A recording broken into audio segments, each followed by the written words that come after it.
Good evening. It's Amaka EJ. I'm recording my job shadowing. This is my second day and it's my last day. I'm at University Hospital. I don't know if you can see it, but yeah, I'm on the outside. So I recently connected with a primary care doctor. His name is Dr. Fawibe, and I'm going in right now.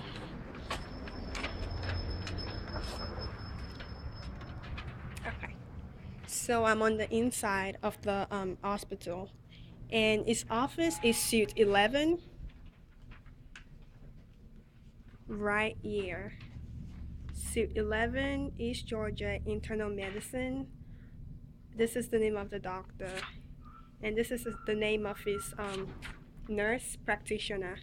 So for the internal medicine, the most common cases I've seen so far is basically blood pressure disorders, mostly hypertension, anxiety, pain, diabetes, and iron deficiencies and stuff like that.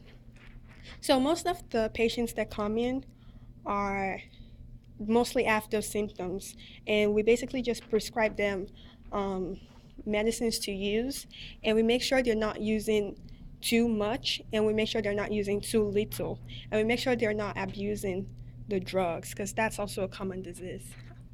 And this is the lobby, and I'll be going in shortly, but I'm not going to videotape the waiting room because there are actual patients waiting in there, and me videotaping them just it breaches their privacy. So in the video, there's going to be like a 20-second awkward moment where I'm just walking in and the camera is down because I can't videotape them.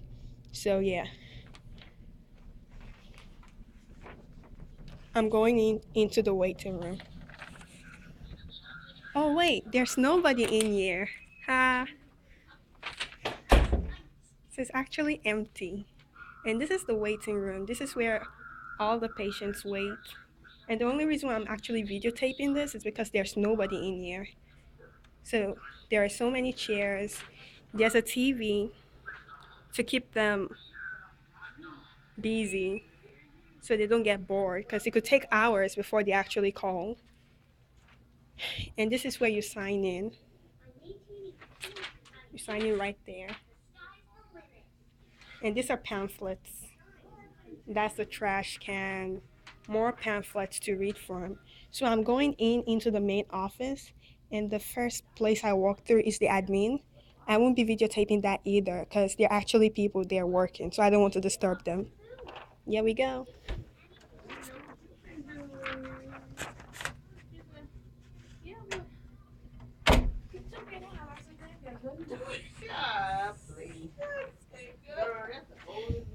Okay, so on my first day, I stayed at the waiting room, and after some hours, they brought me into this room, and basically, it's where uh, people will job shadow wait for the doctor. So this is where the doctor we first met, and it spoke to me and stuff like that. That's his printer. People fax things to him. Patients with concerns fax things to him through this place. This is the dining room, and there's a cookie. Ooh, cookie. Wait, I'll take one after the video. We just ate lunch basically, and the lunch is brought by pharmaceutical companies who send drug representatives to advertise their drugs. Like today's drug reps were from Invocana, so they came in to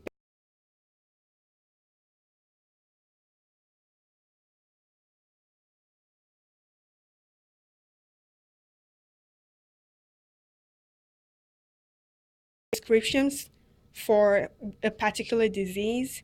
So it depends on who the doctor likes more, if that makes sense. Like, say, for instance, a patient has diabetes, and you can take two main common ones. You can either take Lyrica or you can take Invocana.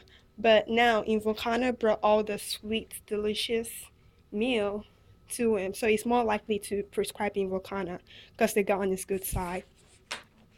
So yeah, I'm walking down the lobby of the hospital, so I won't be loud. This is the billing room where you pay your bills and stuff. It says billing. I don't see. And that's in there. Okay. Marco, I don't want to be on no camera. You're not on there. You trying to secretly take pictures? You're not on there. Okay. So, this is the lab. And this is where most of the tests are done. So I'm going to go real quick because I think they actually need to use this place. So this is the urinalysis machine. This is where they test out the urines and stuff. And down here are the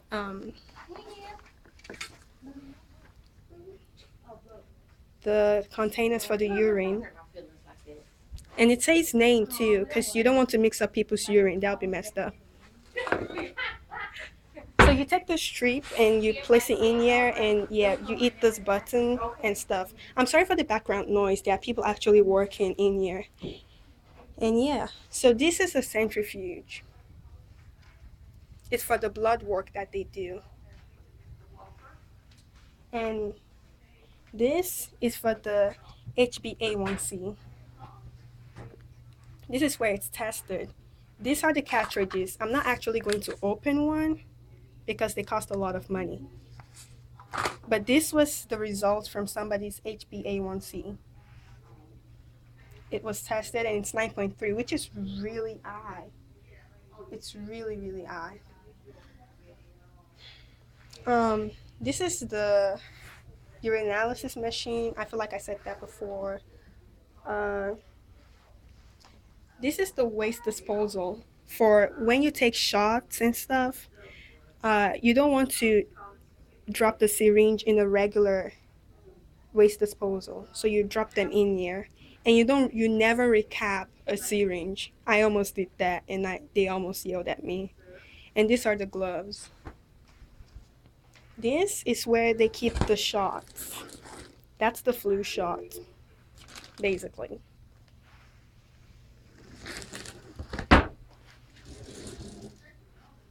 These are syringes, which I'm not going to mess with.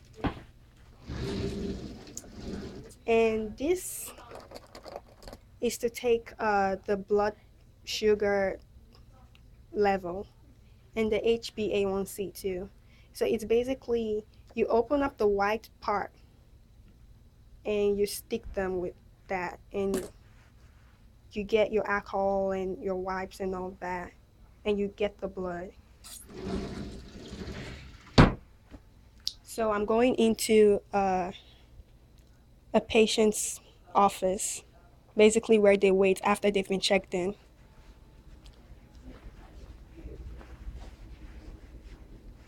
Okay, this one is empty. So I'm in the patient's waiting room, and this is basically what it looks like.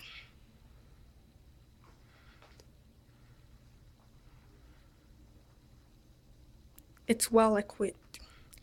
So let me start from this side. These are charts basically about hypertension, smoking, and it says in 2012, Georgia was ranked 21st in the nation for highest percent of adult smokers. That's a lot of people smoking in Georgia. This are instruments used to check the eyes. Ooh. So this is a ophthalmoscope. It's used to examine the eyes. This is also an ophthalmoscope. They're both used to examine the eyes. And in some other rooms, they have an otoscope where you can use to examine the ear and make sure it's working fine and stuff like that. So those are more pamphlets and stuff. This is the bed in which the patients sit in for their checkup. Then families and friends can sit on the chairs if their heart so desires. And this is also a waste disposal. So if they get a shot like a blood work or anything like that, any bloody material, goes into this place every single time. This is a interactive screen that they recently gave the doctor. So basically, it's used to illustrate things to the patients. So say for instance, the doctor wants to explain your colon. You basically tap that. It gives you a full diagram of what the colon is. You can increase in layers,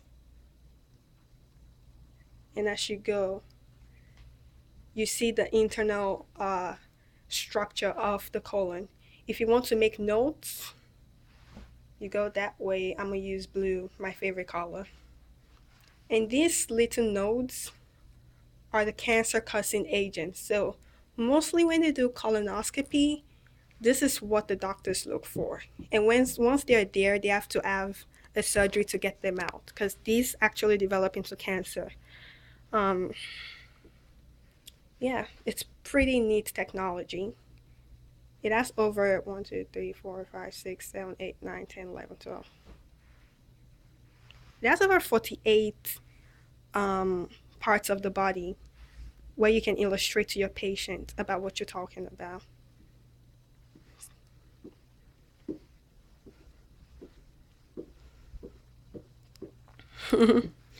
What a great way to be alive. Oops. Okay. So there is a PC in every single room. Every single room. So basically, I acted as the scribe for the doctor. And what I did was I followed the doctor every time he came in. And I was there listening to the patient's problems. And mostly, we turn on the PC and see it has a password because patient's information is very confidential. It's not something to joke about. So it has a password, and even I don't know the password because I'm only working here for 2 days. But he logs in, and then I go on. There's a system that they use. It's called Epic. It's where all the patient's informations are stored. So basically, there's the subjective. The subjective is what the patients tell us is wrong with them. Like some patients come in and they tell us, "Oh, I have gout. I have swelling in my feet. I have inflammations. I feel like my tonsils are swollen. I cough up brown mucus stuff." Those are all subjective. That's what they think is wrong with them. And then there's the objective. The objective is what the doctor observes about them. And I'm there taking notes and um, writing down and typing what they say. So basically, once they're done, the doctor mostly prescribes medicine or takes them off of medications and they leave. So the doctor dictates, he sits on this chair like a boss and dictates to me what to write. And mostly the dictation always goes like this. So let's say, for instance, the name of the patient is Mary Catherine. It basically says, oh, Mary Catherine, she's here for routine follow-up visits. She claims she has the cough. She denies signs of wheezing. She complains about coughing up brown mucus. Uh, she has history of anxiety.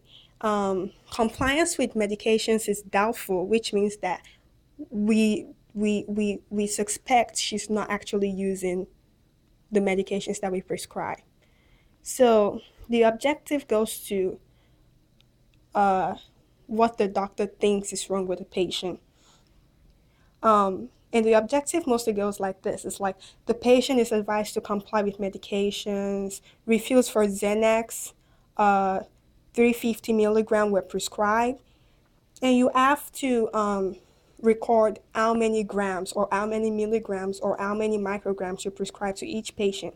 You have to be as detailed as possible because lawsuits can ensure if the patient claims that, oh, you prescribed me 500 when really you prescribed them 160. So we have to be very careful and we have to record every single thing in total, like detailed. We can't make any mistake. So refills for Xanax 500 were e-prescribed. E-prescribed basically means we go on the software system, the Epic, and we send their refills and the new prescriptions to the pharmacy of the patient's desired choice. So it's mostly CVS, Walmart, Kroger, or any place like that. I'm sorry I can't show my face because I have really bad reactions to the nuts I ate.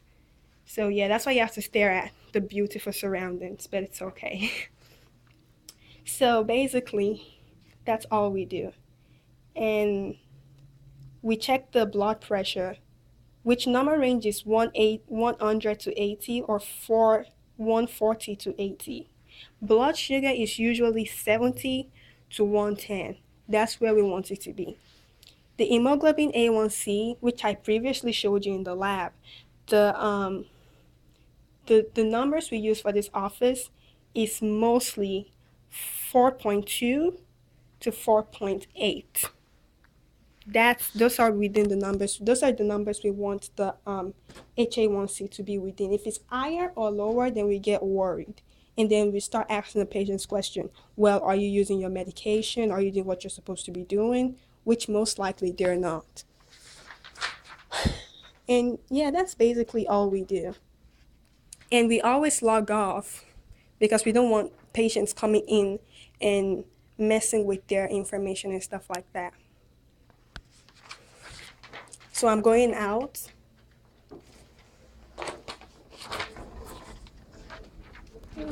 Now I'm walking down the lobby. Ooh, this is another patient office. See? Oh yeah. So this is the what's it called? The horoscope that I was telling you about. This is used to examine the year, and these are the what do I call them now? The cases for the horoscope, because you don't want to put this edge directly into the patient's ear. You want something covering it to avoid infections and stuff. This is a smaller room and more posters to keep the patients busy because it takes time before the doctor actually comes in. That's a skeleton that the patients broke. Flyers and pamphlets about books that they can read and be interested in and stuff like that. So I'm going to my office.